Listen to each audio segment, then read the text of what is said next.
Leo nataka nikuletee mambo 10 ambayo unatakiwa kabla hujafikisha miaka 30 umeweza kuyafanikisha na kuweza kuyafanya ukiwa kama kijana. Kabla hujafikisha miaka 30 kuna vitu ambavyo unatakiwa uanze kuvichukulia kwa umakini sana. Sio kwa sababu maisha yanaisha ukiwa na miaka 30, hapana, lakini miaka 30 ukifikisha ni muhimu kabisa kujijenga, kujitambua na kuweka misingi kabisa ya maisha yako ya baadaye. Watu wengi wakifika miaka 30 wakiwa mara nyingi wanakuwa bado hawajajiandaa, hawana nyaraka muhimu, hawana akiba, hawana ujuzi wa ziada ule naongelea, na bado wanategemea watu wengine kwa mambo mengi ya msingi. Leo nataka tuzungumze kama ndugu au rafiki au mtu ambaye anataka kuona unakuwa kwa kuwa bora zaidi. Kabla hujafikisha miaka 30 hivi vitu 10 unatakiwa at least uwe umeweza kuvifanikisha. Kwanza kabisa, issue ya leseni ya udereva. Hata kama una gari kwa sasa, kujua kuendesha na kuwa na leseni ni faida kubwa sana. Maisha hayajulikani, unajua Leo unaweza ukawa na gari au kesho unaweza kupata kazi ambayo inahitaji uendeshe. Mungu akakusaidia ukapata pesa, lakini ukakuta sasa kujua kuendesha gari kunaweza kukwamisha wewe kuweza kulioperate ile gari. Leseni ya udereva pia inaweza kukuongezea thamani kwenye ajira fulani. Kuna baadhi ya kampuni mara nyingi wanaangalia, je, una uwezo wa kuendesha gari, kwa sababu wanataka wapunguze zile costi za kupa dereva kwa ajili ya kuendesha. Kwa hiyo wanataka wapige 2 in 1. Kwa hiyo kama una uwezo wa kuendesha gari inakuwa ni advantage sana kwako. Kwa hiyo utaweza kuwa umepata ajira kutokana na kuwa na huo ujuzi. Inakuwa ni kama sehemu ya wewe kujitegemea, inakupa uhuru wa kusafiri endapo kama utakuwa na usafiri wako. La pili ambalo ni muhimu sana ni kuwa na passport au pasi ya kusafiria. Watu wengi udhani passport ni kwa ajili ya watu wanaosafiri tu nje ya nchi, lakini ukweli ni kwamba passport ni muhimu sana, ni moja ya nyaraka muhimu sana unazotakiwa kuwa nazo mapema sana. Fursa nyingi zinakuja bila taarifa, na nyingi unakuta labda ni zinakuhitaji wewe kwenda nje ya nchi. Unaweza kupata nafasi ya kusoma labda nje ya nchi, kuhudhuria mafunzo, kupata kazi, kufanya biashara au kusafiri kwa sababu ya dharura za kifamilia. Sasa kama unakuta labda una passport kwa muda huu, inaweza ikakuchukua muda ukakuta unaikosa hiyo fursa, kwa sababu ili uweze kuipata hiyo passport na kuhitaji ni mchakato mrefu ambao unahusisha labda kama miezi 2-3 uweze kufanya michakato ya uhamiaji na kuweza kukamilisha kupata hiyo leseni. Kwa mfano labda ufikirie unapata kazi lakini umeanza tu kuhangaika kupata passport, deadline tayari imekaribia. Unakuwa umekosa hiyo fursa. Wakati mwingine unaweza kupoteza fursa kwa sababu ya hujajiandaa kwa vitu vidogo kama hivyo. Kwa hiyo passport sio lazima uwe tajiri au labda ni mtu wa kusafiri sana, hapana, ni maandalizi. Wewe fanya mchakato, ifuatilie, ipate, iweke, uitunze kwa ajili ya matumizi ya baadaye. Namba 3, kitambulisho cha NIDA. Watu wengi wamekuwa wanakwama kabisa kwenye michakato mbalimbali kutokana na kukosa kitambulisho cha NIDA. Unapofungua akaunti ya benki, kusajili laini, kuomba mkopo, kuomba kazi, kufanya baadhi ya miamala, sasa hivi inahitaji uwe na NIDA, lakini watu wengi wamekuwa wakipuuza hii kitu. Unakuta mtu mpaka leo hana kitambulisho cha NIDA. Akihitaji kusajili simu anapata shida, anaweza mpaka labda atumie kitambulisho cha mzazi wake au ndugu yake yeyote, jambo ambalo kiusalama sio sawa. Kwa hiyo usisubiri hadi uwe na shida ndio uanze kutafuta hiyo NIDA. Hiyo ni nyaraka muhimu ambayo wewe unatakiwa ufanyeje? Unatakiwa uwe nayo. Inaweza kusaidia katika mambo yako mengine mbalimbali. Kuna watu wamepoteza nafasi za kazi kwa kuchelewa mambo muhimu kwa sababu tu hana NIDA au taarifa zao hazikuwa sawa. Kisha una NIDA na taarifa zako zipo sahihi, una nyaraka zote, mambo ya vyeti vya kuzaliwa na kadhalika. Namba 4 ni akiba ya dharura. Akiba ya dharura ni muhimu sana. Afya ni kitu ambacho huwezi kukipuuza. Unaweza kuwa na mipango mingi, lakini ukiumwa ghafla bila ya akiba, maisha yako yanaweza kuyumba sana. Watu wengi wanapopata dharura ya matibabu, wengi wanaanza kwa kuchangisha ndugu, marafiki. Sio vibaya kusaidiwa, lakini ni vyema ukiwa na kianzio chako ambacho watu watakukuta ukiwa tayari umepata zile huduma za kwanza ambazo wewe umeshaweza kujitibia, labda kama ni vipi, ili wao kama ni kuongezea waweze kukushika mkono ukiwa tayari umeshajikwamua. Kwa hiyo hilo ni jambo muhimu. Kama una approach miaka 30, inabidi at least uwe na kiasi kwenye akiba yako. Kwa njia unayotumia wewe kuweka akiba, uwe na kiasi cha dharura ili endapo kama utaumwa watu waweze kujua na sehemu ya kuwa wanaweza kuanzia. Sio lazima iwe milioni nyingi, mamilioni. Unaweza kuanza kidogo kidogo, kila mwezi unaweka kiasi fulani pembeni, hata kama ni 10,000, 20,000 au zaidi. Baada ya miezi kadhaa unajikuta tayari una kiasi ambacho kinatosheleza in case utakuwa labda umepata changamoto ya kimatibabu.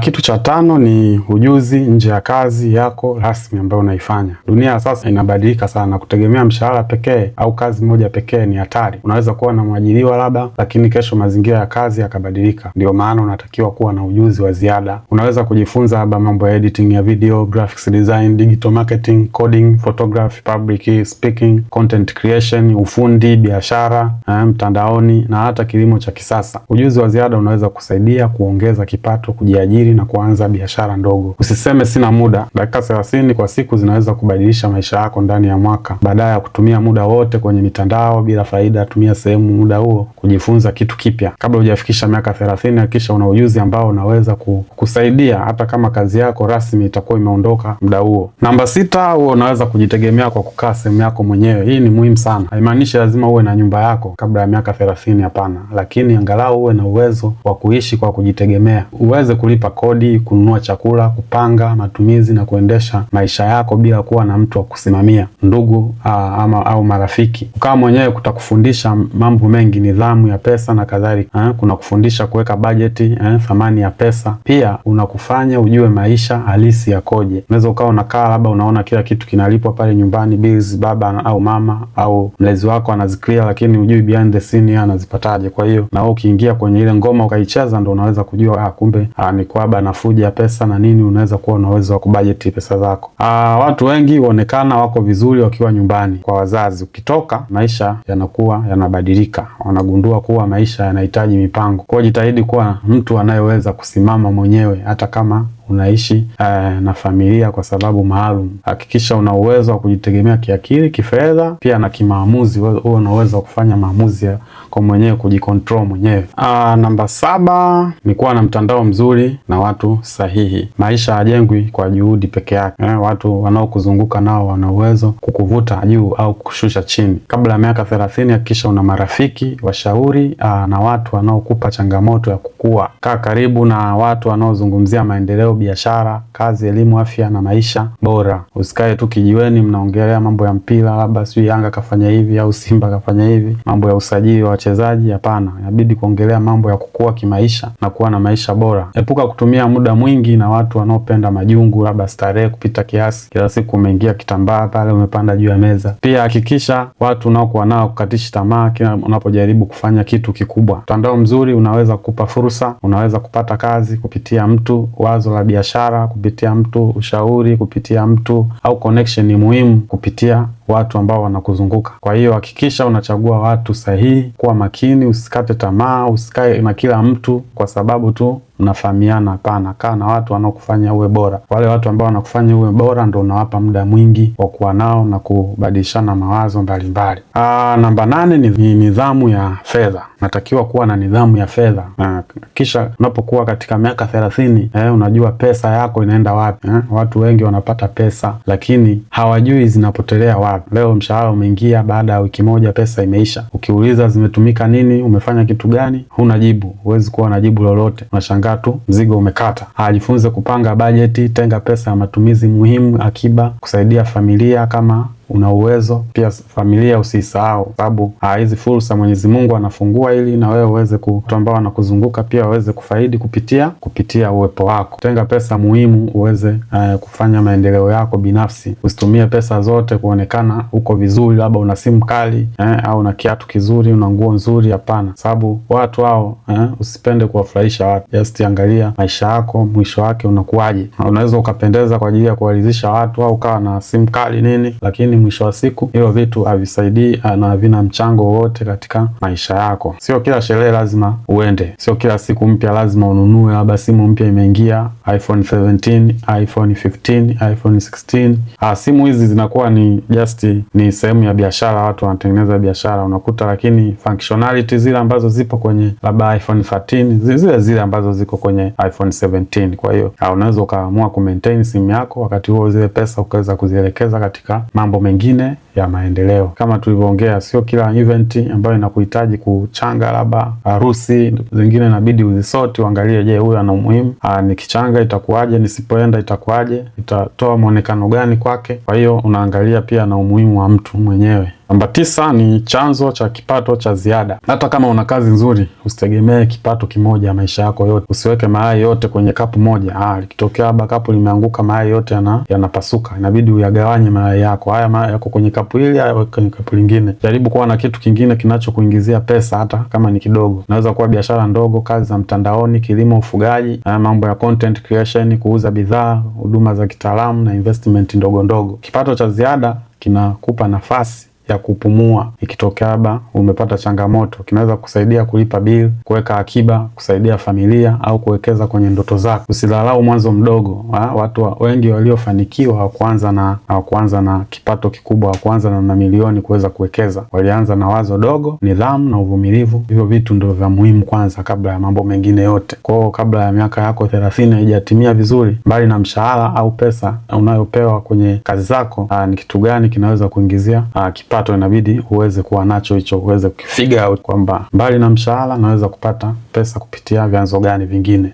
Namba 10 ni maono ya maisha na mpango wa baadaye. Kabla ya miaka 30 haijatimia, unatakiwa angalau uwe na picha ya maisha unayotaka. Utakiwa kujua kila kitu kwa 100%, lakini unatakiwa kujua unaelekea wapi. Unataka kuwa mtu wa aina gani? Unataka kuishi maisha gani? Unataka kuwa na familia aina gani? Unataka kufanya kazi gani? Unataka kuwa na biashara gani? Unataka kusoma kitu gani zaidi? Unataka kusaidia jamii yako kwa namna gani? Lazima uwe na mipango hiyo ya miaka hata 10, 20 ijayo. Bila maono, maisha atakupeleka popote pale, utakuwa unaenda tu kama upepo. Utaamka kila siku utaenda kama upepo tu, utaiga wengine wanafanya nini, hujafika mbali, utadrop hicho kitu ambacho umekianzisha, utaanzisha kitu kingine. Kwa hiyo inabidi uwe na mwelekeo na maono ya maisha yako. Mwisho wa siku, kama una maono, unaweza kujikuta unaishi maisha ambayo huyachagua. Unaenda tu nafuata upepo. Ukisikia kwenye betting kuna lipa, umeingia. Au ukisikia mambo ya forex kuna pesa, ushaingia tayari forex. Au ukisikia sio kufuga kuku, sio kulima matikiti, tayari umezama kwenye matikiti. Au hujamaliza issue ya matikiti, tayari umerukia issue nyingine. Kwa hiyo inabidi uwe na mpango mkakati ambao labda miaka 5, kwamba hii miaka 5 ijayo natakiwa ni achieve 1, 2, 3 katika mpango wako huo. Kwa hiyo unakuwa unaishi kulingana na plan. Hata serikali yenyewe tunaona inakuwa na mpango. Sasa hivi kuna mpango wa miaka 50 ambao umeorodhesha kabisa. Serikali inapita humo. Hata akija rais gani anapita humo, anajua kwamba mpango wetu bwana, labda kwenye upande wa mawasiliano ni kitu fulani, upande wa kilimo ni kitu fulani, upande wa elimu tunatakiwa tuwe tumefikia kiasi fulani tunapoingia mwaka labda 2030, 2035. Kwa hiyo hivyo vitu ni muhimu kuvipanga. Andika malengo yako yao ya mwaka mmoja, miaka 5, miaka 10, kisha anza kuchukua hatua. Unayapanga kulingana na umuhimu. Lengo la kwanza kwa umuhimu, la pili kwa umuhimu, la tatu kwa umuhimu. Unaanza kuyakabili lengo moja baada ya lingine. Unakurupuka tu, unakuja ukiona huku watu wameanzisha kitu fulani na wewe umeingia kwenye hicho kitu. Saa zingine hata hujaona, mtu tu amekupa ushuhuda wa mdomo kwamba bwana, unajua forex huku wangu kuna hela. Sijui unajua odds, sijui nini, mambo ya betting fresh. Usiwe mtu wa hivyo. Kwa hiyo hayo ndio ilikuwa ni mambo 10 ambayo ni muhimu sana kuweza kuyafanya au kuyafikia au kuyaplani au kuwa at least umeanza kuyakamilisha unapofikisha miaka 30 au 31 kabla hujaanza kuelekea kwenye miaka 40. Kwa hiyo 30 ni zawadi kubwa sana. Ni miaka ya kujifunza, kukosea, kusimama tena, kujenga tabia ya kuweka msingi wa maisha yako. Usijiwekee pressure ya kujiinganisha na watu wengine, lakini pia usijiache nyuma kabisa. Ukianza leo, hata kama unaanza kidogo, baada ya muda utaona mabadiliko makubwa sana. Maisha hayahitaji kimbie kuliko kila mtu, na kimbia tu kwa uwezo wako. Ni kama marathon, haijalishi huko nyuma, cha msingi ni umemaliza dakika ngapi, hitaji uelekeo upi, kuwa na uelekeo sahihi. Kwa hiyo hamna mtu ambaye anawahi wala anachelewa, kila mtu anakwenda kwa kasi yake. Kuna mtu anaweza akafanikiwa leo akiwa na miaka 30, lakini ikafika miaka 40 akawa labda Mwenyezi Mungu amemchukua, lakini wewe ukaweza kuishi zaidi ya miaka 40 na ukaweza kupata mafanikio yale ambayo yule bwana aliyapata akiwa na miaka 30, ukayapata miaka 40, ukaishi mpaka miaka 60. Kwa hiyo maisha yako hivyo, maisha yanakuwa hayako constant, hayana formula. Kama video hii imekugusa, mshirikishe kijana mwenzako ambaye anatakiwa kusikia ujumbe. Pia usubiri miaka hiyo izidi kusogea, chukua hatua sasa. Lakini channel yetu hii kisha una subscribe kwanza, alafu una comment, then una like, pia share na washikaji wengine waweze kupata ujumbe huu ambao sisi tunakuletea katika channel yetu hii ya Maisha Bora, ambao tunataka tuhakikishe kila kijana wa Kitanzania anakuwa na maisha bora kupitia masomo mbalimbali ambayo tunaweka kwenye channel yetu. Unaweza ukatoa maoni kwa comment hapo chini, kitu gani hakiko sawa, labda sauti haiko sawa au video haiko sio angavu, tutaweza kufanyia kazi na kuweza kurekebisha. Zaidi tukutane kwenye video inayofuata. Subscribe, comment na share.